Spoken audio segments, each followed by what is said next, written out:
Pensei que o senhor ia falar alguma coisa, Jobim. Bom, boa tarde, boa noite. Sou Mônica Bergamo, estamos aqui para entrevistar o senador Álvaro Dias. Primeiro comunicado é que agradecer a presença do senhor e dizer que nenhuma pergunta que vai ser enviada pela plateia ou que vai ser feita por mim foi submetida a ele, está aqui para responder a qualquer assunto. E nós vamos começar com 10 minutos, senador, do senhor, da sua apresentação.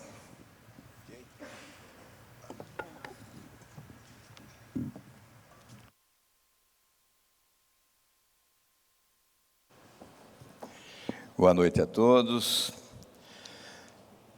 Há tanta coisa a dizer que realmente é difícil saber o que dizer.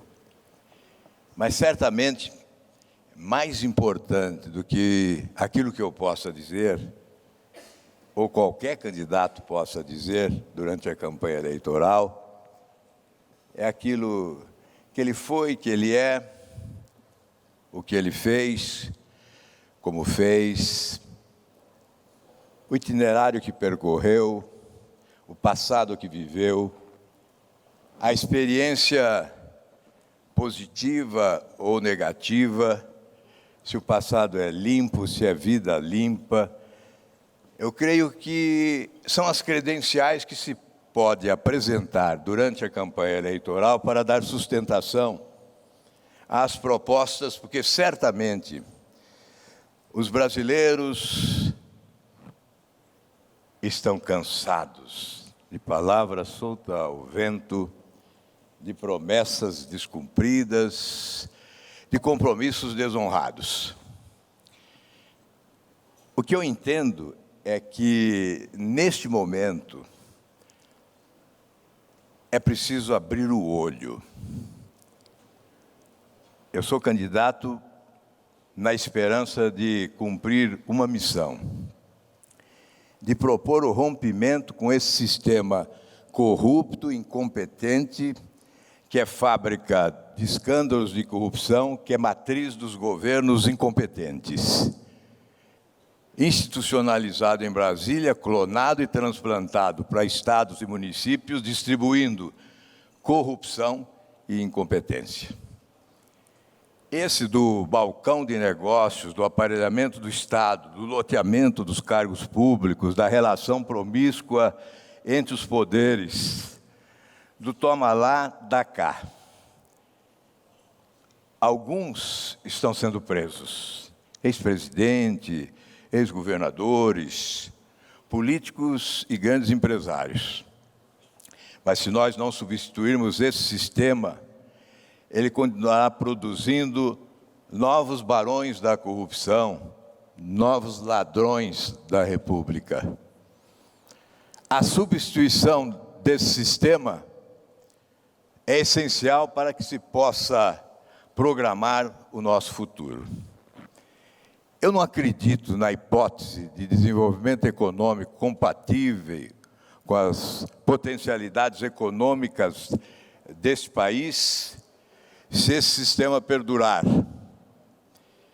Ele debilita a capacidade do Estado brasileiro de investir em setores essenciais como saúde, educação, segurança pública, desenvolvimento, enfim. Nós estamos propondo a refundação da República porque a casa caiu.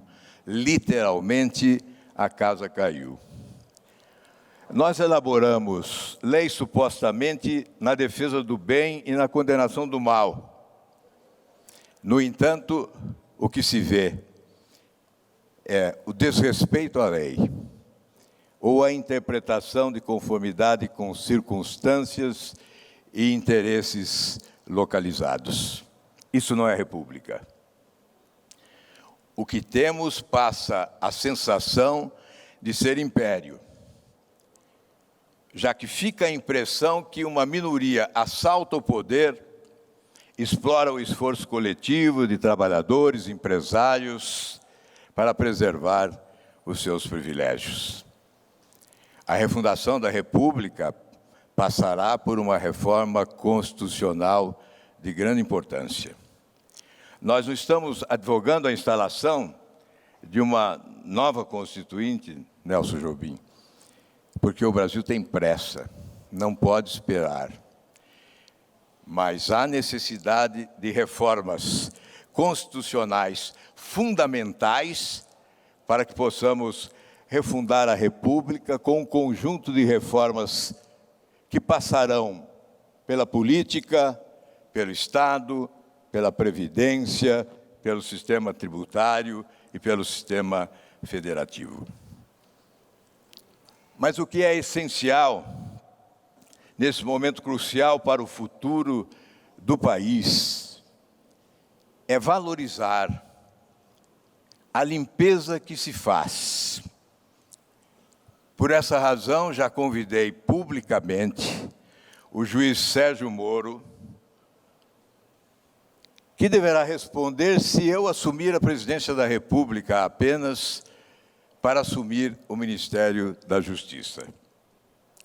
Já convidei e aceitaram outros juristas renomados, como Miguel Reale Júnior, Modesto Carvalhosa, René Dotti, para contribuírem na formulação das propostas que haverão de refundar a República.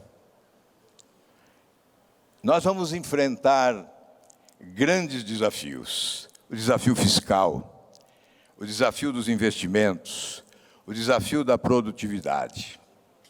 Mas, certamente, a Operação Lava Jato deverá se constituir no grande cabo eleitoral do desenvolvimento econômico deste país. E, por isso, ela tem que ser a nossa tropa de elite no combate à corrupção. Para que o mundo possa voltar os seus olhos para o nosso país e entender que nos tornamos novamente um país sério, a fim de que os recursos, os investimentos que se foram expulsos pela corrupção possam retornar, gerando emprego, renda e desenvolvimento para o nosso país. Certamente, a corrupção tem sido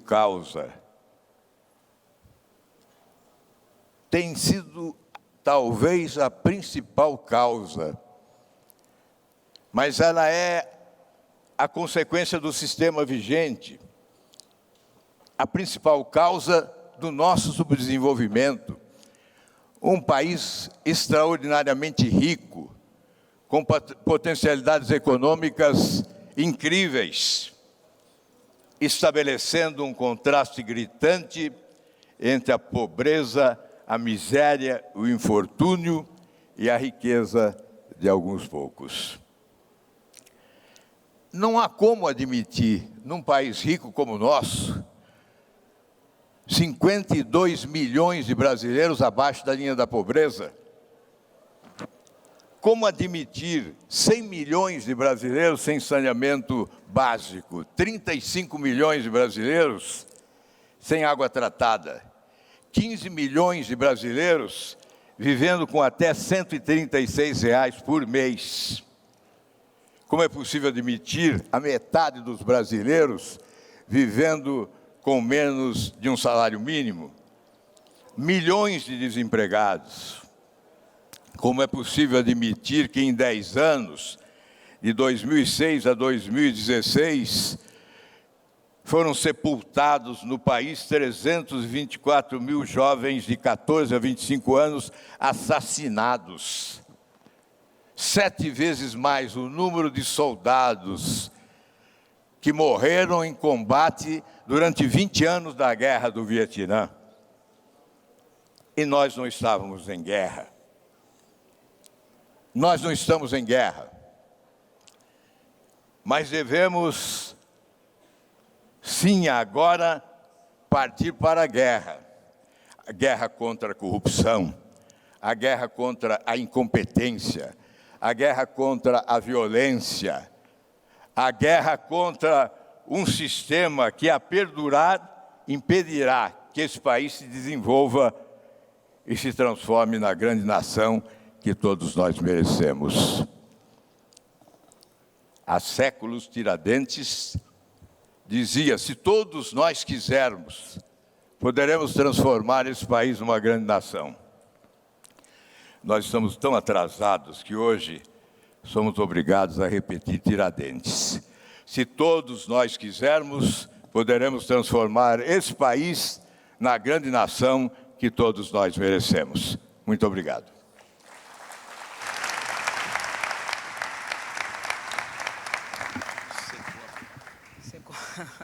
Tomar uma aguinha antes. Bem, senador, o senhor usou boa parte do seu tempo para falar sobre a Lava Jato, sobre o combate à corrupção, e o senhor já anunciou, então, que vai convidar o juiz Sérgio Moro para ser o seu ministro da Justiça. Então, a Lava Jato, ela simboliza todas as operações aí, num combate necessário à corrupção, mas ela tem um outro lado, quer dizer, há muitas críticas e houve muitas acusações de excessos, de prisões arbitrárias, de acusações sem provas, de delações questionáveis, que depois resultaram em nada, de prejuízos a negócios. Então, eu queria saber se o senhor não acha que a campanha eleitoral seria um momento de se debater isso em maior profundidade, ou se o senhor acha que tudo isso que eu falei são danos colaterais aos quais o senhor não dá muita importância. Olha, eu sou um defensor da liberdade de imprensa. Assumi um compromisso comigo mesmo que jamais processarei um jornalista. E sei que há excessos, que às vezes injustiças são cometidas, mas a liberdade de imprensa é fundamental. Se a liberdade de imprensa falece, as demais liberdades estarão comprometidas. É possível que exageros sejam cometidos no contexto da Operação Lava Jato. Mas nós estamos vivendo um momento crucial na vida do país, que o essencial é o combate à corrupção. Eu sei que dizem que há, em determinadas situações, seletividade. Não há seletividade por parte da Polícia Federal, não há também por parte do Ministério Público e não há por parte da Justiça. A seletividade está na legislação, porque a Constituição guarda um dispositivo que estabelece o foro privilegiado das autoridades. E por essa razão, algumas autoridades ainda não foram alcançadas pela Justiça no âmbito da Operação Lava Jato, passando essa impressão de que há seletividade. Nós temos que correr o risco de determinadas injustiças em nome da reabilitação das instituições públicas desse país. A Operação Lava Jato é a prioridade nacional, é a prioridade do povo brasileiro. Eu repito que a Operação Lava Jato deverá ser o grande cabo eleitoral do desenvolvimento, porque a partir dela o Brasil será diferente. Nós voltaremos a ser acreditados. A Transparência Internacional elenca todos os anos o ranking dos países mais corruptos do mundo e o Brasil está sempre ocupando um lugar de destaque e afugentando investimentos porque os grupos econômicos escolhem para os seus investimentos os países com os menores índices de corrupção e nós desperdiçamos oportunidades de emprego, de renda, de salário, de receita pública e desenvolvimento. A Transparência Internacional diz que se nós tivéssemos os mesmos índices de corrupção da Dinamarca, teríamos uma renda per capita 70% maior do que a renda per capita que temos hoje. Por isso, a Operação Lava Jato é, sim, prioridade. Que se combata excessos eventuais, mas que se preserve, que se valorize a Polícia Federal, o Ministério Público e a Justiça, para que essa limpeza, retirando debaixo do tapete toda essa sujeira acumulada durante todos esses anos, para que se possa reconstruir, refundar a República, cuja ideia fundamental é todos devemos estar submetidos à legislação e todos devemos ser mesmo iguais. Mesmo os investigadores, os procuradores e os juízes, não é isso? E todos devemos ser iguais perante a lei. Quando isso ocorrer, poderemos olhar para nós mesmos, para as nossas crenças, para as nossas instituições e caminhar na direção do futuro que todos queremos. Eu queria aproveitar que nós estamos falando de justiça e privilégios. O senhor está me ouvindo bem? E colocar uma pergunta aqui feita por uma pessoa da plateia. O senhor afirma que combate privilégios, mas por que o senhor jamais combateu o auxílio moradia, os super salários ilegais dos membros do Judiciário e do Ministério Público? Olha, eu não só combato, como dou exemplo. Eu sou ex-governador do Paraná há 27 anos. Eu sou o único ex-governador do Paraná que não recebe aposentadoria de ex-governador. Todos os demais recebem, inclusive aqueles que exerceram o mandato por 2, 3 meses. As viúvas também recebem. Eu teria acumulado na minha conta bancária, nesses 27 anos, mais de 10 milhões de reais, uma mega sena. Eu não recebo auxílio moradia de R$ 5.500 por mês, que tenho direito no Senado, não moro em apartamento funcional, pago as minhas contas. Não recebo os R$ 15.000 de verba indenizatória por mês para atender despesas de gabinete. Eu creio que para combater privilégios é preciso abrir mão deles. Creio que é direito do eleitor perguntar, quando alguém aparece combatendo privilégios, mas você acabou com os seus. Quando alguém aparecer combatendo corrupção, a pergunta é, aonde você estava quando o Brasil estava sendo assaltado? Estava na trincheira de combate, investigando, criticando, denunciando, adotando providências, ou estava à sombra do poder, beneficiando das falcatruas e certamente das benesses que o poder oferece? Combato sim, combato esse sistema desde sempre. Eu sei que alguém pode perguntar, como propor rompimento com esse sistema se convive com ele há tanto tempo? Tenho mais autoridade por ter convivido.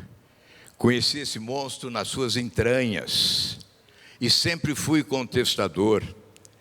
Fui governo apenas quando governei o Paraná durante 4 anos e 7 meses no segundo mandato do presidente Fernando Henrique Cardoso. De resto, eu fui oposição, fazendo o caminho inverso da maioria dos políticos que buscam o conforto da sombra do poder. Certo.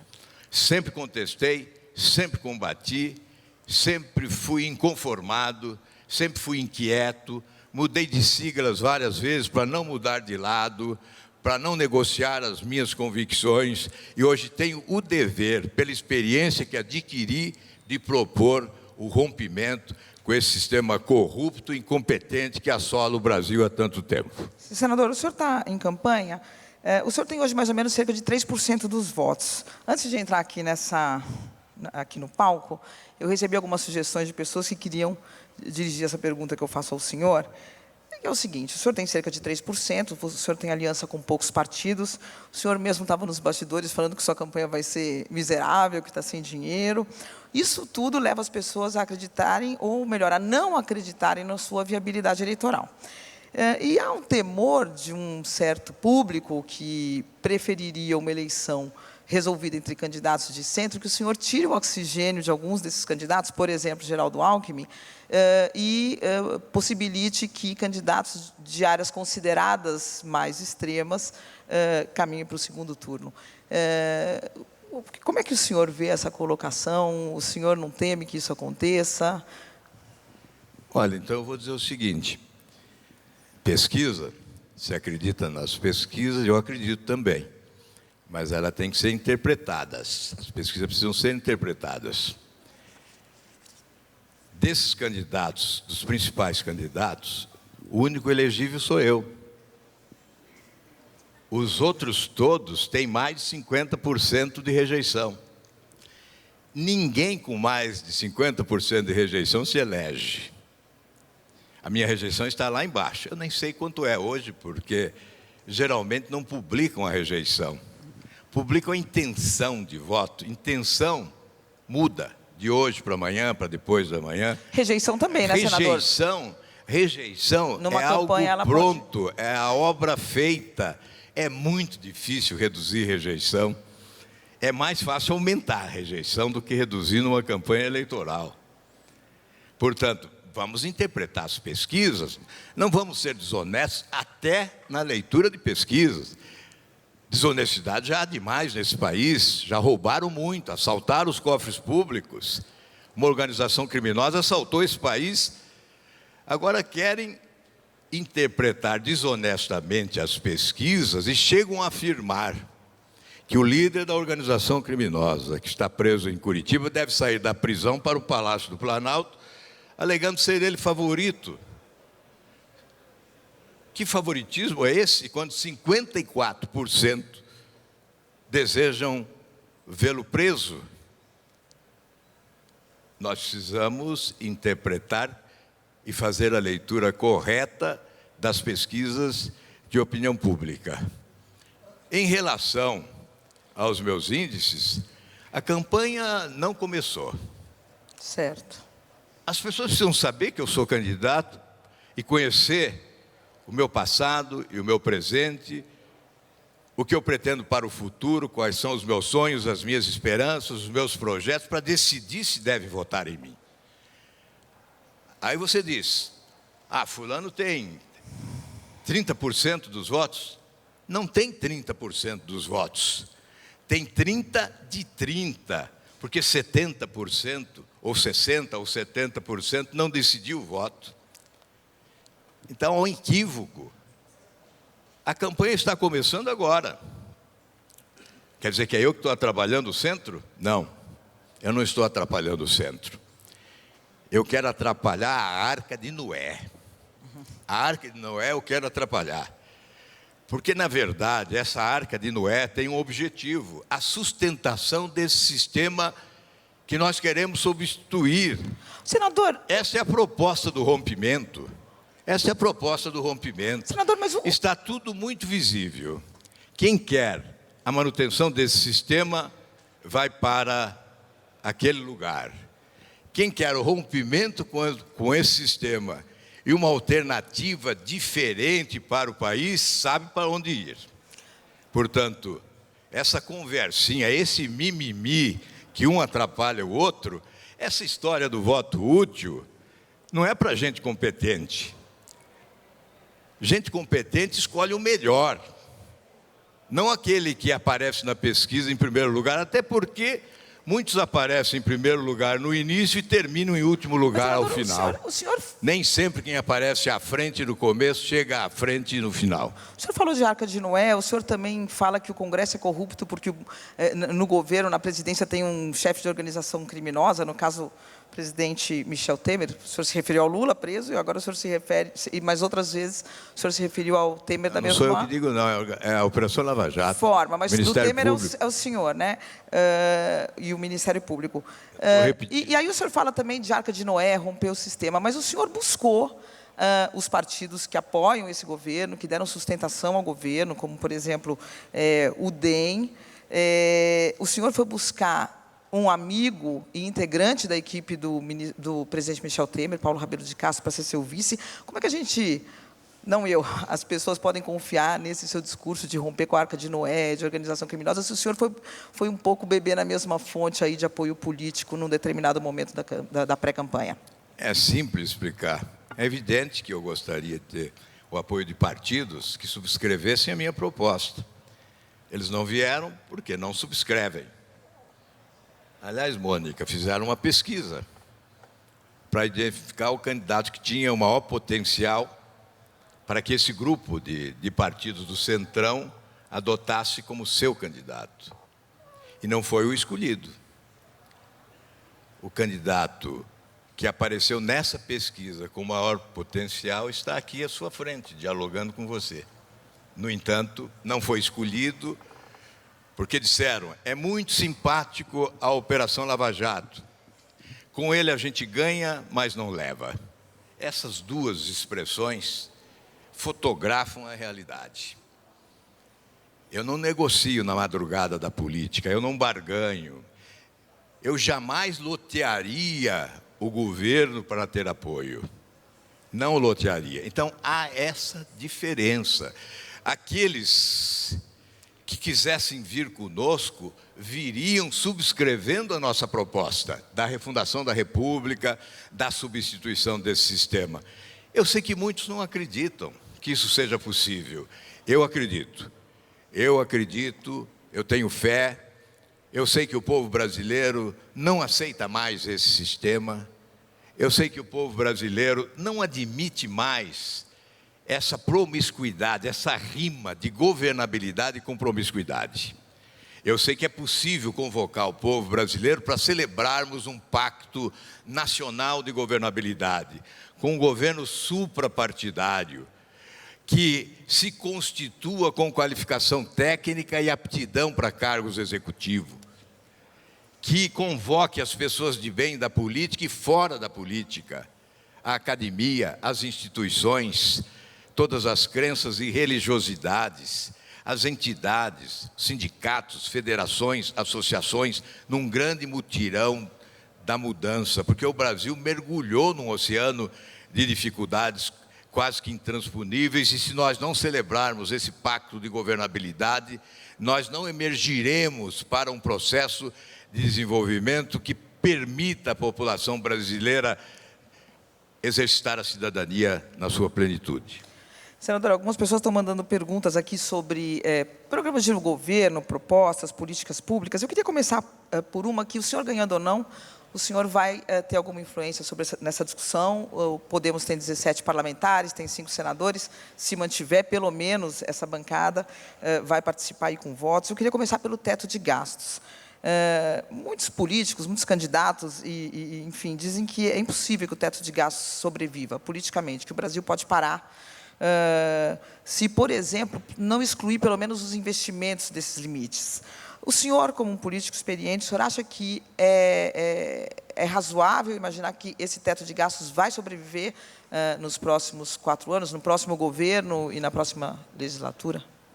Olha, eu acho que tem que fazer uma exposição em relação aos gastos, né? Porque em 98 nós tínhamos carga tributária equivalente a 26% do produto interno bruto. O governo foi gastando mais do que arrecadava, chegamos em 2007 a 33% do produto interno bruto. A carga tributária cresceu para tapar os buracos abertos pela incompetência governamental. O governo arrecadando sempre mais e gastando sempre mal e muito mais do que arrecadava.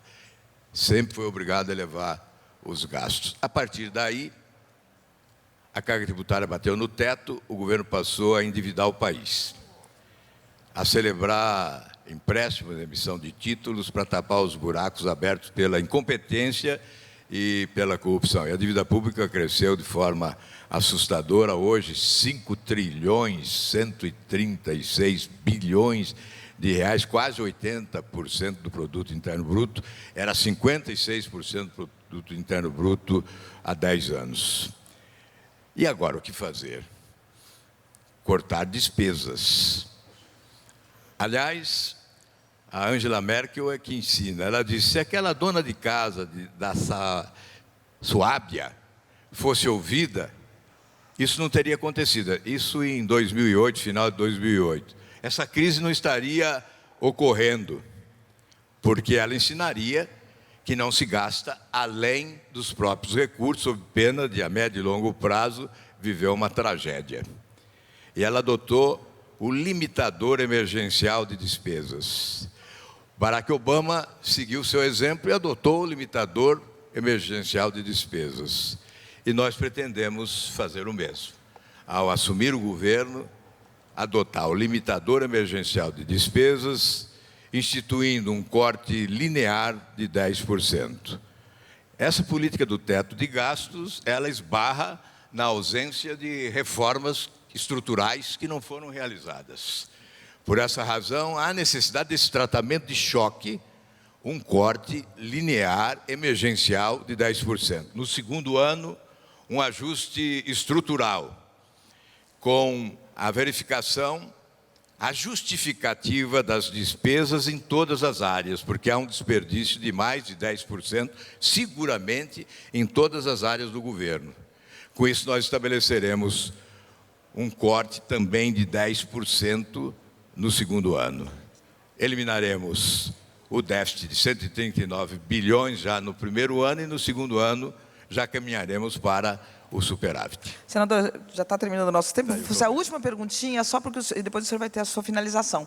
Tá. Do lado da Receita, o que o senhor poderia propor? Por exemplo, uma ideia que alguns candidatos estão apresentando é a taxação de lucros e dividendos, tá certo?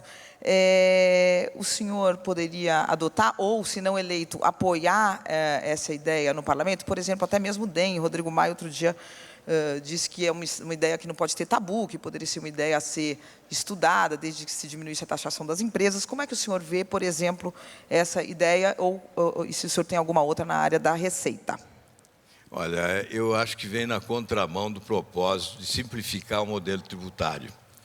O nosso objetivo é a simplificação. Há duas propostas hoje em discussão, uma relatada pelo deputado Raul, que foi secretário de Fazenda do meu governo, outro do Bernard Api. São propostas convergentes. O objetivo é basicamente o mesmo, é a simplificação. Certamente teremos tributação maior na renda, menor no consumo. Com isso, se proporciona a oportunidade de ter um modelo tributário que possibilita a distribuição de renda. Quem pode mais vai pagar mais, quem pode menos paga menos. Com aquela transição necessária, certamente esse modelo vai reduzir a carga tributária. Com a redução da carga tributária, o país vai crescer mais economicamente, o governo vai arrecadar mais com a população pagando menos. Meu tempo terminou, mas certamente esta é a essência da proposta de reforma tributária que nós estamos discutindo. Hoje tenho um candidato à vice-presidência, que é o economista do ano, que será muito importante nessa discussão, nesse debate. Para a adoção, eu considero a reforma tributária a força motora do desenvolvimento econômico desse país, melhorando o ambiente de negócios, eliminando todos esses obstáculos da burocracia, porque hoje é muito difícil investir, é difícil empreender, é difícil pagar impostos, é difícil exportar, é difícil importar, é difícil registrar uma patente, 11, 12 anos, até 18 anos para registrar uma patente. Enfim, melhorar o ambiente de negócios significa promover o desenvolvimento. Obrigada, senador, por essa entrevista. Agora o senhor tem 10 minutos para finalização. Bem, meus amigos, eu acredito. O diagnóstico é pessimista de verdade. Mas eu acredito na possibilidade da refundação da República, da construção de uma nova nação, a partir das reformas essenciais que certamente organizarão o país na direção do seu futuro. Nós temos que reviver a fé perdida nas estradas da decepção. Eu ouço de muitos amigos: não faça promessas, não apresente propostas durante a campanha, porque ninguém acredita mais. É melhor falar do que você fez do que aquilo que você pretende fazer. Mas é evidente que nós temos que apresentar os nossos projetos de futuro para o país. E eu disse que temos 3 grandes desafios: o desafio fiscal, o desafio dos investimentos e o desafio da produtividade. Para que o país possa escapar dessa armadilha da renda média, que escapam os países que alcançam o patamar de países desenvolvidos, quando alcançam ao menos 22% de poupança em relação ao produto interno bruto. Nós temos um histórico que retrata o nosso atraso. Há 60 anos, o Brasil tinha uma renda per capita que equivalia 15% da renda per capita norte-americana. A Coreia do Sul e Taiwan tinham renda per capita inferior à nossa. Hoje, nós temos uma renda per capita que equivale 25% da renda per capita norte-americana. A Coreia do Sul tem uma renda per capita equivalente a 90% da renda americana, porque investiu em educação, investiu em tecnologia. O Brasil precisa discutir que escola ele deseja ter, que modelo educacional desejamos, para alavancarmos o nosso progresso e alcançarmos os índices de produtividade dos países mais evoluídos do mundo. Ainda recentemente, na grande recessão, a maior dos últimos 50 anos, perdemos mais 10% de renda per capita. E só voltaremos ao índice de renda per capita de 2012 por volta de 2013. Estamos em penúltimo lugar entre os países incluídos no contexto dos países de renda média em matéria de investimentos. E antepenúltimo lugar, apenas à frente da Ucrânia e de Sri Lanka, em matéria de produtividade. Investir na educação primária, na educação infantil, nesta faixa etária de 0 a 6 anos, é investir no futuro. Investimento em educação, saúde, segurança e alimentação nessa faixa etária é preparar o desempenho escolar. Tem interferência no desempenho escolar, tem interferência na qualidade do emprego, na qualidade do salário, na redução dos índices de violência, na redução dos índices de corrupção, tem interferência no crescimento econômico, no produto interno bruto e nos índices de produtividade. É o maior investimento que se pode fazer. A cada dólar investido, 12, 13 dólares de retorno. Este modelo educacional que não investe na educação infantil, certamente não prepara o futuro. Evidentemente, o ensino fundamental, com tempo integral, com foco na qualificação técnica para a preparação da juventude, a fim de que possa enfrentar o exacerbado mercado de trabalho dos dias atuais. Um país que se desindustrializou. Na década de 70, nossa indústria era promissora. Na década de 80, os produtos manufaturados respondiam por 27% dos empregos gerados no Brasil. Hoje, respondem por cerca de 10% dos empregos gerados no país. Nas exportações, na década de 80, 60, 59% de produtos manufaturados, 29%, 39% de commodities. Hoje, uma inversão. 60% commodities, 38% de produtos manufaturados. Um país que não investiu em tecnologia, que não investiu em pesquisa, que não investiu em educação. Um país que investiu no assistencialismo e empurrou a população para a pobreza, dos 52 milhões abaixo da linha da pobreza.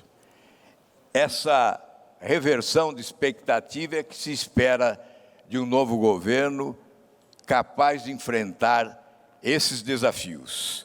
Aqui já alinhavados, o desafio fiscal, o desafio dos investimentos e o desafio da produtividade. mas nós não alcançaremos êxito se não celebrarmos o Pacto Nacional de Governabilidade. Dizem que o Congresso é corrupto, mas é preciso dizer que se há corrupção no Congresso é porque do outro lado da rua há o grande corruptor, que é o presidente da República. Um presidente sério, capaz de promover mudanças, com capacidade de convencer a sociedade de que as suas propostas são necessárias, imprescindíveis, terá o apoio do Congresso sem instalar o balcão de negócios. Nós temos que promover esse mutirão de mudança no país, que haverá certamente de exigir a participação das pessoas lúcidas e conscientes.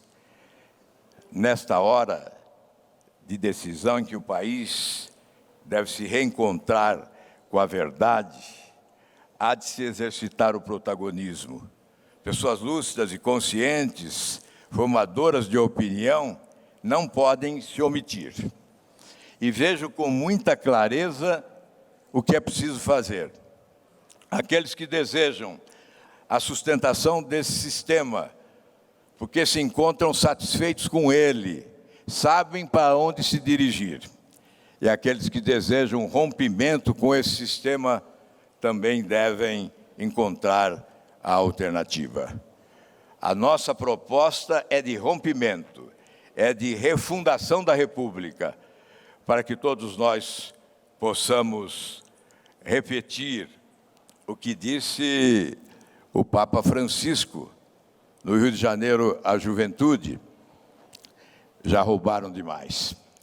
Não permitam que lhes roubem sonhos e esperanças da construção da grande nação que todos nós merecemos. E eu digo a todos, vamos repetir o Raul Seixas. Ele dizia e cantava, a canção já não terminou. Eu digo, o Brasil não terminou.